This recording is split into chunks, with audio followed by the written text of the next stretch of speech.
G'day everyone, welcome back to the channel. My name's Cody and today I will be doing the 2022 NRL season review of the St George Illawarra Dragons.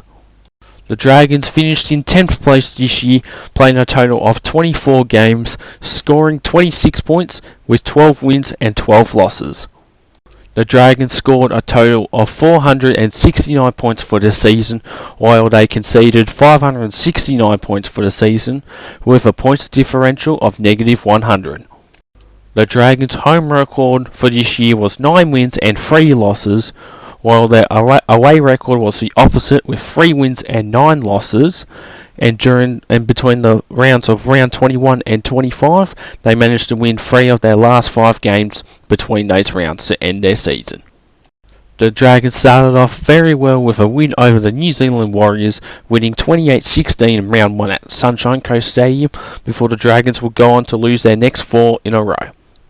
In round 2, they would lose to the Penrith Panthers in a close game 2016 at Nostrata Jubilee, before getting walloped by the Cronulla Sharks in round 3 down there at Wollongong at WIN Stadium, losing 36-12, before getting smashed again, this time by the Parramatta Eagles at CommBank Stadium in round 4, losing 48-14, and losing to the South Sydney Rabbitohs 24-12 at Accor Stadium in round 5. Between rounds 6 and 8, the Dragons will go on to win their next three in a row with close wins. First one in round 6 against the Knights at WIN Stadium, winning 21-16. In round 7, in the annual Anzac clash between the Dragons and Roosters since 2002, the Dragons will be victors for this one at the SCG, winning 14-12. Before going on to beat the Tigers in another close game, this time 12-6 down at WIN Stadium in Wollongong.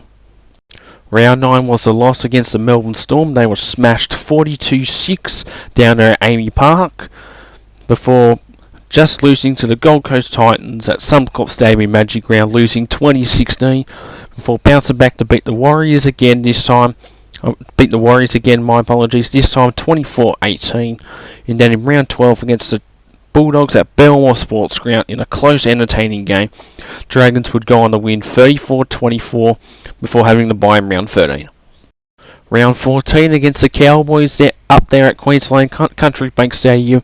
They will go on to lose against the Cowboys, losing 31-12, for bouncing back with a great victory over the Rabbitohs for the first time in a couple of years, winning 32-12 at WIN Stadium down in Wollongong in round 15, before beating the Raiders in round 16, winning 12-10 at WIN Stadium once again, before losing to the Broncos at Suncorp Stadium, with the Broncos winning 32-18 in round 17. In round 18, they were walloped again, this time by the Roosters, winning 54-26 at the Central Coast Stadium, before going on to beat the Manly Sea Eagles 20-6 at Nostrata Jubilee Stadium in round 19. In round 20, they will go on to lose against the Cowboys again, this time losing 34-8 at Nostrata Jubilee Stadium or Cogra, before going on to just lose to the Cronulla Sharks 24-18 at PointsBet Stadium in round 21. In round 22, the Raiders would get their revenge, this time winning by 2 points, like in their first encounter, but this time Raiders winning 24-22 at GIO Stadium, before the Dragons will go on to beat the Gold Coast Titans 46-26 at WIN Stadium, before just beating the West Tigers in round 24, winning 24-22 at CommBank Stadium, and in their last game of the year, they will go on to beat the Broncos 22-12 at Nostrata Jubilee Stadium. Now the Dragons got 12 wins and 12 losses, so going through the wins and losses won't take us long this time. So I reckon 2 of their best wins of the season. First one will go against the Titans in round 23. They beat them by 46-26. That was a great victory for the Dragons. Another game, honestly, even though this is one I hate the most, beating the Rabbitohs in round 15, winning 32-12.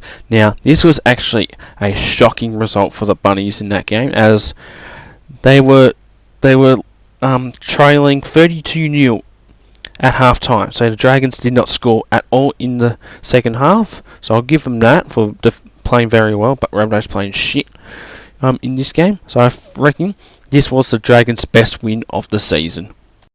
Another good win for the Dragons this year, where they beat the Bulldogs in an entertaining match down at Belmore Sports Ground, winning 34-24. That was another great encounter between the two.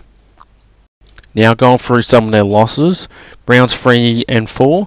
First losing to the Sharks in round 3, 36-12, and then getting flogged by the Eels at CommBank, losing 48-14. That was their heaviest defeat for the year as well. And then one more game, the loss against Melbourne, where they were smashed 42-6. So I reckon that was 3 of their worst losses and 3 of their best wins of the season from the ones I mentioned just before. The Dragons' top point scorer for this year went to Zach Lomax, scoring 167 points for the season, while their top try scorer was Matthew Feagai, or Matt Feagai for short, who scored a total of 10 tries for the 2022. Now going through the players who have signed with the Dragons who have gone to other clubs as of the 13th of December 2022. As of the 13th of December, the Dragons have signed 3 players, and yes, this is all updated on the NRL website as well.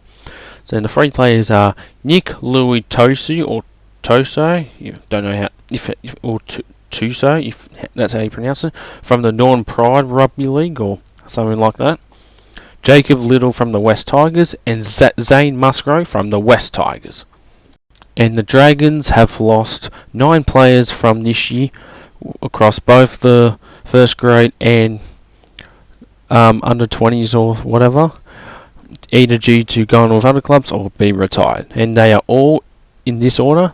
George Burgess, who recently announced his retirement about a week or 2 ago. So sad, but farewell for your future, George. Loved you when you played at the Rabbitohs. Posa Famalasuli, sorry if I butchered that name wrong. He's gone to the Dolphins. Jackson Ford to the New Zealand Warriors. Jack Gorowski to the North Queensland Cowboys. Andrew McCulloch, who's played 300 plus games and announced his retirement months ago. Josh Maguire to the Waratah Wolves up there in the Super League. Shalom Ofu to the Wingham Manly Seagulls. Jonathan Rubin to the Norths Devils, and Tarek Sims to the Melbourne Storm. Overall, the St George Illawarra Dragons season this year was an improvement from last year, I'll give them that, but it was in the middle because they got 12 wins, 12 losses exactly. So for that reason, I'm going to give them a 5 out of 10. Now that might be a bit hard considering they got half of 24 with 12 wins and 12 losses, but I only give them that because they did improve at least. Now, before I get into their performance this year, like some of their best players, there was a couple this year. Zach Lomax, their main goal kicker, had an excellent year this year. Finishes the 5th top point scorer this year from a team who finished outside the 8. That's pretty good. Jack Bird, possibly one of their better. One of the better players. Play him in centre, half, or even on lock or the second row. But I'd rather him play in the second row or lock. I think that's where he best plays for the Dragons, and that's how they managed to get many wins this year with him playing in the forward pack, or back row, my apologies. And possibly their best player this year, who carried their team, along with Amone in the half, was Ben Hunt, their captain. Now, he pretty much carried the Dragons to victory this year, almost making the top 8, because the top 8 this year, they had more wins than losses, and rather than having less wins or with more losses or even amount. Because this is the first time in a couple of years that we're seeing a team with more wins than losses make the 8. But however, Ben Hunt pretty much carried the Dragons this year through thick and thin with all their losses and wins. And there were murmurs about that Ben Hunt was going to going to retire, my apologies, months ago, but as of now, he is officially signed for an extra 2 years after 2023. So he signed to the club until 2025. So I think that's a great decision. Otherwise, if Ben Hunt did retire, the Dragons would be struggling and would be a contender for the wooden spoon next year. But other than that, Dragons players, they all played well this year. I'd like to see them improve next year. And now with their performance. Now, Dragons played okay this year. And they had a lot of close wins. I think they had more close wins than any other team outside the top 8 this year. If that's correct. And they had a couple of heavy defeats as well. Mainly during the first couple of rounds. Between rounds 2 and 4. Conceding 20 plus points or more. Not 20 points or more. And then after that, Dragons managed to rebound, almost getting to the top 8. There were a couple of times this season where they could have made the 8 or stayed in the 8, but they fluked and they didn't stand a chance towards the back end of the season. But congratulations to the Dragons this year. I don't think they're going to be a top 4 team next year. They could make the 8, but at this stage, even with Ben Hunt resigned, he's growing age.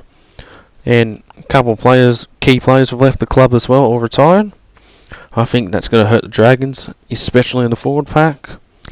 So I think they're actually going to fall down. Not much, but I think they'll be in like between 8 to 11th or 8 to 12 places. They won't be up on 14. Hopefully, I'll be surprised if they actually do come in the bottom 4. But anyways, that will wrap up the video today. The next team I will be doing will be the Canberra Raiders. That one's going to be coming out this week, and I will also be doing another video, another 2 videos out this week. I will be doing the rounds 1 to 25 2022 custom ladders. So for my season, I know I haven't had a chance to release it, but that's going to be coming most likely tomorrow or Thursday. But that video will be coming out soon. But anyways, everyone, this will conclude the video. Oh yeah, also just an announcement. Around the start of January, or towards the end of 2022, I will put on my community post what my schedule is going to be like for January and February.